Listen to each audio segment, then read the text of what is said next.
Hi friends, welcome back to our channel. நம்ம சேனலில் subscribe பண்ணாதவங்க சப்ஸ்கிரைப் பண்ணிக்கோங்க. மறக்காமல் லைக் பண்ணி சப்போர்ட் பண்ணுங்கள். நாளைக்கான எபிசோடில் என்ன நடக்குது பார்த்தீங்கன்னா, ஆதி, பாரதி, மலர் 3 பேருமே உட்காந்து சாப்பிட்டுட்டு இருப்பாங்க. ஆதி மலரோட சாப்பாடை சாப்பிட்டுட்டு சான்ஸே இல்லை, இந்த மாதிரி சாப்பாடை இது வரைக்கும் நான் சாப்பிட்டதே இல்லை அப்படின்னு வந்து சொல்லிட்டு இருப்பாரு. அதை கேட்ட பாரதி டென்ஷன் ஆகிட்டு இருப்பாங்க. அப்போ மலர் வந்துட்டு, ஆதி இந்த சாப்பாடு நல்லா இருக்கா, உங்களுக்கு பிடிச்சிருக்குங்களா? எங்கள் வீட்டில் கூட நான் இதை சமைப்பேன், எல்லாருமே நல்லா இருக்குதுன்னு சொல்லுவாங்க அப்படின்னு சொல்லிட்டு இருப்பாங்க. அப்போ ஆதி வந்துட்டு, காஞ்சிபுரம் ஆஃபீஸில் கூட எனக்கு இந்த மாதிரி தான் ஒருத்தவங்க கொண்டு வந்து கொடுப்பாங்க, அவங்க சாப்பாடு கூட ரொம்ப சூப்பராக இருக்கும், ஆனால் அதை விட இது ரொம்ப சூப்பராக இருக்குது அப்படின்வாங்க.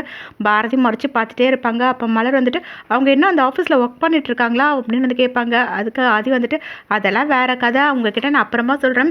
இந்த மாதிரி சாப்பாடு சமைச்சு போட்டு உங்கள் கைக்கு நான் வந்துட்டு தங்க வளையலே போடணும்னு தெரியுங்களா? சரி, இது மாதிரி நீங்கள் வேற என்னெல்லாம் சமைப்பீங்க, உங்களுக்கு என்னெல்லாம் சமைக்க தெரியும் அப்படின்னு வந்து கேட்பாங்க. மலர் பார்த்தீங்கன்னா சிக்கனு, எறா, அது இதுன்னு எல்லாத்தையுமே சொல்லிட்டு இருப்பாங்க. அதை கேட்ட ஆதி வந்துட்டு, அப்படின்னா நீங்கள் என்ன பண்ணுறீங்க மலர், டெய்லி ஒன்று எனக்கு பிடிச்சதை சமைச்சு கொண்டு வந்துடுறீங்களா நீங்கள் அப்படின்னு வந்து கேட்பாங்க. அதை கேட்ட மலரும் வந்துட்டு, அதில் என்ன சார் இருக்குது, டெய்லி உங்களுக்கு பிடிச்ச மாதிரியே நான் சமைச்சு கொண்டு வரேன் அப்படின்னு சொல்லிட்டு இருப்பாங்க. பாரதி பார்த்தீங்கன்னா செம்ம டென்ஷனாக அவங்க டிஃபன் பாக்ஸ்லாம் மூடுவாங்க. உடனே மலர் வந்துட்டு, என்ன மேடம் சாப்பிடலையா நீங்கள் அப்படின்னு வந்து கேட்பாங்க. நான் சாப்பிட்ட வரையும் போதும் அப்படின்னு சொல்லிட்டு பார்த்தீங்கன்னா பாரதி டென்ஷனாக எழுந்து போயிடுவாங்க. அதை பார்த்து ஆதி வந்துட்டு, இப்படி தானே என்னையும் நீங்கள் டென்ஷன் பண்ணிட்டு இருக்கீங்க, உங்களுக்கு இப்போ தெரியுதா அப்படின்னு வந்து மனசுக்குள்ளேயே நினச்சிப்பாங்க. நெக்ஸ்ட் சீனில் பார்த்தீங்கன்னா பாரதி வீட்டில் சோஃபாவில் அப்படியே கண்ணை மூடி உட்காந்துட்டு இருப்பாங்க. அறிவும் ஸ்வேதாவும் போவாங்க. பாரதி பார்த்துட்டே இருக்கும்போது அறிவு வந்துட்டு, வாங்க மாப்பிள்ள அப்படின்னு வந்து கூப்பிடுவாங்க. பார்த்தீங்கன்னா துரை உள்ளே வருவாங்க. துரையை பார்த்த உடனே பாரதிக்கு செம ஷாக் ஆகிட்டு, நீ எங்கே இங்கே அப்படின்னு வந்து கேட்பாங்க. உடனே ஸ்வேதா வந்துட்டு, இங்கே பாரு, அவன் இவன்லாம் பேசுகிற வேலை வச்சுக்காத, அவர் என்னோட புருஷன் அப்படின்னு வந்து சொல்லுவாங்க.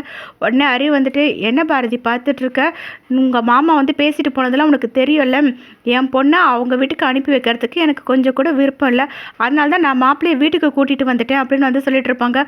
உடனே துரையும் பார்த்தீங்கன்னா சோஃபாவில் போய் உட்காந்துட்டு பாரதி கிட்ட, என்ன பாரதி, நான் இங்கே வருவேன் கொஞ்சம் கூட எதிர்க்க மாட்டேன்ல அப்படிலாம் பேசிகிட்டு இருப்பாங்க. பார்வதியும் பார்த்தீங்கன்னா கொண்டு வந்து துரைக்கு காஃபி கொடுத்துட்டு இருப்பாங்க. அதை குடிச்சிக்கிட்டு அப்படியே பாரதி கிட்ட பேசிகிட்டு இருக்கும்போது ஆதி அங்கே வருவாங்க. இவன் எதுக்கு இங்கே வந்தான், இவனை யார் உள்ளே விட்டது அப்படின்னு வந்து கோவமாக பேசுவாங்க. உடனே ஸ்வேதா வந்துட்டு, மாமா, அவன் இவன் பேசுகிற உரிமை உங்களுக்கு கிடையாது, அவர் என்னோட புருஷன், அவர் இங்கே தான் இருப்பார் அப்படின்னு வந்து சொல்லிட்டு இருப்பாங்க. உடனே பார்த்தீங்கன்னா ஆதி வந்து செம்ம டென்ஷன் ஆகிட்டு துரையை போயிட்டு பலர் அரைஞ்சிட்டு இருப்பாங்க. உடனே ஸ்வேதா போயிட்டு, மாமா என்ன நினச்சிட்டு இருக்கீங்க, நீங்கள் பண்ணு கை வச்சிட்டு இருக்கீங்க, ஒழுங்கு மரியாதையாக அவர் மேலே கை வைக்கிற வேலையெல்லாம் நீங்கள் வச்சுக்காதீங்க அப்படின்னு வந்து சொல்லிட்டு இருப்பாங்க. அப்போ ஆதி வந்துட்டு, முதல்ல இவனை வீட்டை விட்டு வெளியே போக சொல்லுங்க அப்படின்னு வந்து சொல்லிட்டு இருப்பாங்க. உடனே அறிவு வந்து சொல்லுவாங்க, இங்கே பாருங்க, அவர் வீட்டை விட்டு போகணும்னா வீட்டில் இருக்க நாங்கள் எல்லாருமே வீட்டை விட்டு போயிடுவோம், அதுக்கப்புறம் உங்கள் இஷ்டம் அப்படின்னு வந்து சொல்லிட்டு இருப்பாங்க. பார்த்தீங்கன்னா துரை பேசுகிறத கேட்டு திரும்பவும் ஆதி அடிச்சிட்டு இருப்பாங்க. அப்போ பாரதி போய் தடுத்துட்டு, என்ன ஆதி பண்ணிட்டு இருக்கீங்க, கம்முன்னு அமைதியாக இருங்களேன், நீங்கள் ரூமுக்கு போங்க அப்படின்னு வந்து சொல்லுவாங்க. அதை கேட்ட ஆதி, இதை தவிர என்னால் வேறு என்ன பண்ண முடியும், என்னமோ பண்ணிட்டு போங்க உங்கள் இஷ்டத்துக்கு அப்படின்னு கோவமாக போயிடுவாங்க. பாரதியும் பார்த்தீங்கன்னா அந்த இடத்துக்கு இருந்து கிளம்பி போயிடுவாங்க. அப்போ துரை வந்துட்டு, என்ன மாமா என்னை போட்டு அவன் அடிச்சிட்டு இருக்கான், நீங்கள் பார்த்துட்டு இருக்கீங்களே அப்படின்னு வந்து கேட்பாங்க.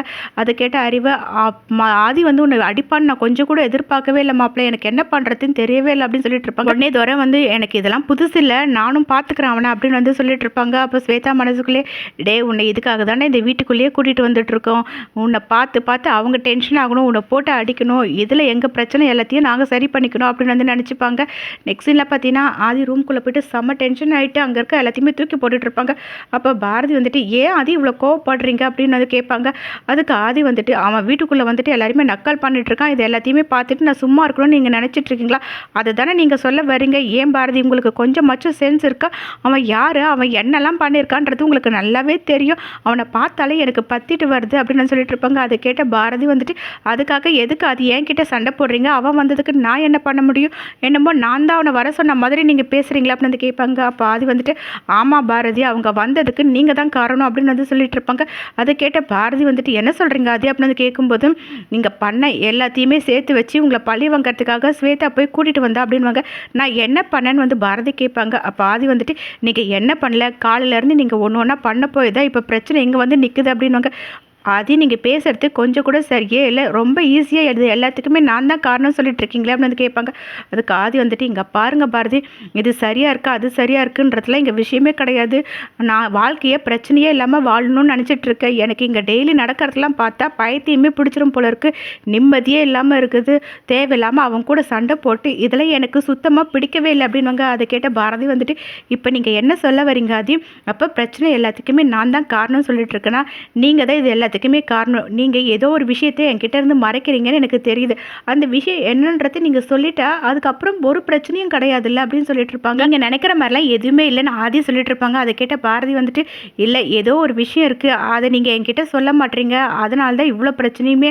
அதுவும் இல்லாமல் ஸ்வேதாவோட புருஷன் தோரா அவன் இந்த வீட்டில் இருக்கிறதுல உங்களுக்கு என்ன பிரச்சனை, அவன் பாட்டுன்னு இருந்துட்டு போட்டோம், நீங்கள் பாட்டுன்னு அமைதியாக இருங்க அப்படின்னு கோவமாக பேசிட்டு அங்கேருந்து போயிடுவாங்க.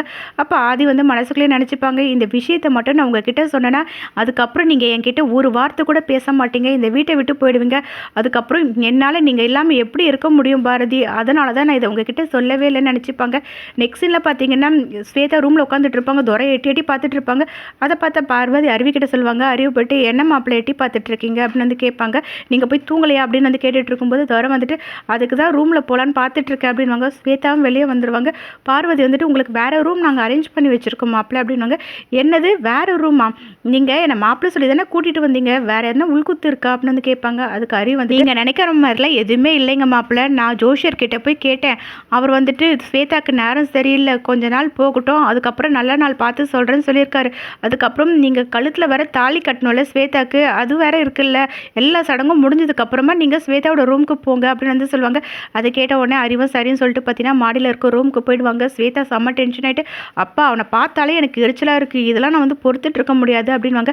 அதுக்கு அறிவு வந்துட்டு இங்கே பாரு ஸ்வேதா, சின்ன சின்ன விஷயத்துக்காக நீ கோவப்பட்டேன்னு வச்சுக்கேன், அதுக்கப்புறம் அவன் லூஸ் மாதிரி கிளம்பி போயிடுவான், அப்புறம் நம்ம நினச்சி எதுவுமே பண்ண முடியாது, கொஞ்சம் பொறுமையாயிருமா அப்படின்னு வந்து சொல்லுவாங்க. ஸ்வேதா டென்ஷனாக போயிடுவாங்க. அப்போ பார்வதி வந்துட்டு ஏங்க இதெல்லாம் தேவையாங்க அப்படின்னு வந்து கேட்பாங்க. அதுக்கு அறிவு வந்துட்டு உங்ககிட்ட வேறு எதனா ஐடியா இருந்தால் சொல்லு அப்படின்னு வந்து கேட்கும்போது அமைதியாக இருந்துருவாங்க. நெக்ஸ்ட் சீனில் பார்த்தீங்கன்னா அடுத்த நாள் காலையில் துரை டைனிங் டேபிள் உட்காந்து காஃபி குடிச்சிட்டு இருப்பாங்க. பாரதி இறங்கி வருவாங்க. பாரதி காஃபி சூப்பராக இருக்குது தெரியுமா, அதுவும் நீ பார்க்கறதுக்கு எப்படி இருக்கிற தெரியுமா, பணக்கார வாழ்க்கையை செம்மையாக வாழ்கிற போல அப்படின்னு பேசிகிட்டு இருக்கும்போதே ஆதி அங்கே வருவாங்க. துரை வந்துட்டு வாங்க ஆதி சார், உங்களை ஆதி சார்லாம் கூப்பிடக்கூடாது, உங்களுக்கு எனக்கு ஏதோ ஒரு லிங்க் இருக்குதுன்னு நினைக்கிறேன், ஏன்னா எனக்கு பாரதியை பிடிச்சது, அதுக்கப்புறம் உங்களுக்கு பாரதியை பிடிச்சது, ஸ்வேதாக்கு உங்களை பிடிக்கவே இல்லை, என்ன ஸ்வேதாக்கும் பிடிக்கவே இல்லை, ஆனால் எல்லாமே பார்த்தீங்களா மாறி மாறி உங்களுக்கு பிடிச்சது எனக்கு பிடிச்சிருக்கு, எல்லாமே ஒரே மாதிரி இருக்குல்ல ஆதி அப்படின்னு வந்து சொல்லிட்டு இருப்பாங்க. பாரதி செமையா டென்ஷன் ஆகிட்டு என்ன பேசிட்டு இருக்க, ஒழுங்கு மரியாதையை வீட்டை விட்டு வெளியே போடான்னு சொல்லிட்டு காஃபி எடுத்து துரையோட மூஞ்சிலே ஊற்றிடுவாங்க. துரை செம்ம ஷாக்காய் பார்த்துட்டு இருப்பாங்க. இப்படி இந்த எபிசோட் ரெண்டாகும்.